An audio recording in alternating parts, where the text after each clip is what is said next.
જૂનાગઢ ભવનાથથી અત્યારે બહુ મોટા સમાચાર મળી રહ્યા છે। જૂનાગઢ ગિરનાર સીડી પર સિંહ દ્વારા બાળક પર જીવલેણ હુમલો થયો અને શોધખોળ દરમિયાન બાળકના માત્ર માનવ કંકાલ મળ્યા, જેમાં ફક્ત પગ અને કપડાં જ મળ્યા। બાળકનું નામ મયુર છે। આ બાળક તેના પરિવાર સાથે ખેડાથી ગિરનાર ફરવા આવ્યા હતા। જોકે હજી સિંહ જ હતો કે બીજો કોઈ જાનવર હતો તેની પુષ્ટિ સત્તાવાર રીતે થયેલ નથી। જંગલ ખાતું આ નર પક્ષી જનાવરની શોધખોળમાં લાગી ગયેલું છે તેમ પણ જાણવા મળેલ છે।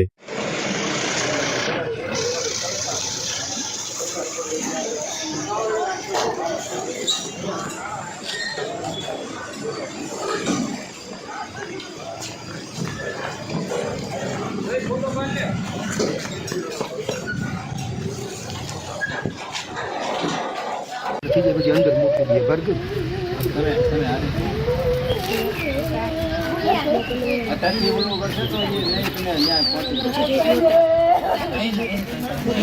बर्गर ना ना हुई नौकरी करूँ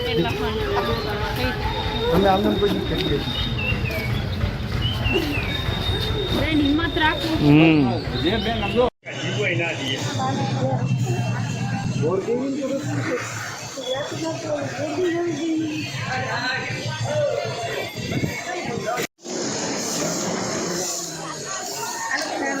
हेलो बेन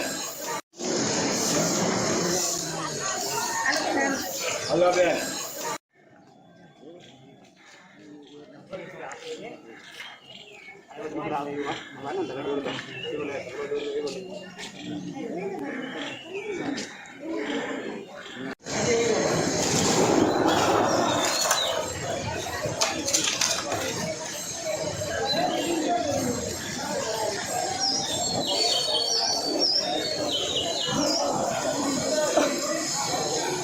बोलो મારું નામ સહદેવ છે।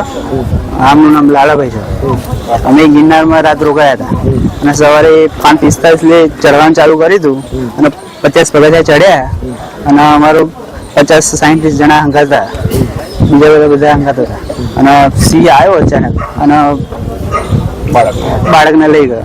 લાઇટની સુવિધા નથી અને એમ કહેતા હતા કે 3 દાડાથી સિંહ અહીંયા જ બેસી રહેતો હતો, પગથિયામાં જ બેસી રહેતો હતો। કેટલા વર્ષો બાળક હતું? મયુર છે, મહેન્દ્ર છે। તમારું નામ? ચૌહાણ નીલકમલ સિંહ નટવરસિંહ, ગામ મોદજ, તાલુકા અમદાવાદ, જિલ્લો ખેડા। આજે સવારે શું ઘટના બની અને તમે તમારી શું માંગ છે? સવારે સવારમાં જ્યારે ગિરનારની સીડીઓ ચડતા હતા ત્યાંથી મેન ગેટથી 50 સીડીઓ ઉપર ચડ્યા અને ત્યાંથી અમારા 11 વર્ષનું એક બાળક હતું, અમારા ભત્રીજો થાય, એની પાછળથી હુમલો થયો વાઘનો। વાઘ ઘસી કોઈ ખ્યાલ નહીં આવ્યો કારણ કે લાઇટની સગવડ છે નહીં, એ લઈ ગયા અને અત્યાર લગીને ફોરેસ્ટ વિભાગે અમે તપાસ કરે છે, ચાલુ છે।